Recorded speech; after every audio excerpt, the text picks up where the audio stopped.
राज्यातील पोलीस दलासाठी सर्वात मोठी स्पर्धा असलेल्या महाराष्ट्र पोलीस क्रीडा स्पर्धा 12 वर्षांनंतर पुन्हा एकदा ठाणे शहरात आयोजित केल्या जाणार आहेत। या स्पर्धेत राज्यभरातील सुमारे 3,500 पोलीस अधिकारी आणि कर्मचारी सहभाग घेणार आहेत।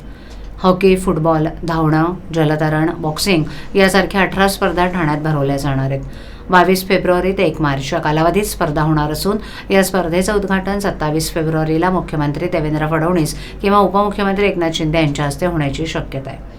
राज्यातील पोलीस दलात अनेक पोलीस अधिकारी आणि कर्मचारी खेळाडू आरक्षणातून भरती होत असतात, तर काही पोलीस अधिकाऱ्यांना खेळाची आवड असते। राज्यातील सर्व पोलीस दलातील अधिकारी आणि कर्मचाऱ्यांची महाराष्ट्र पोलीस क्रीडा स्पर्धा आयोजित केली जाते।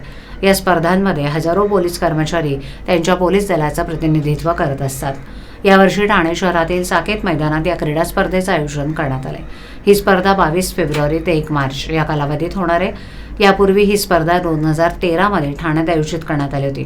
या स्पर्धेत हॉकी, फुटबॉल, जलतरण, बास्केटबॉल, शरीर सौष्ठव, धावणे अशा एकूण 18 क्रीडा स्पर्धा होणार आहेत। यातील काही स्पर्धा या साकेत मैदानात होतील, तर काही स्पर्धा ठाणे पोलिसांच्या सिद्धी सभागृह पोलीस कवायत मैदानात होणार आहेत। या स्पर्धांमध्ये राज्यभरातील सुमारे 3,500 पोलीस खेळाडू सहभागी होतील। या स्पर्धा 22 फेब्रुवारीपासून सुरू होणार असल्या तरी त्याचं उद्घाटन 27 फेब्रुवारीला होणार असल्याची माहिती पोलिसांनी दिली। स्पर्धेच्या उद्घाटनासाठी मुख्यमंत्री देवेंद्र फडणवीस किंवा उपमुख्यमंत्री एकनाथ शिंदे उपस्थित राहण्याची शक्यता आहे। स्पर्धेत विजेते झालेल्यांचा पारितोषिक देऊन गौरव केला जाणार आहे।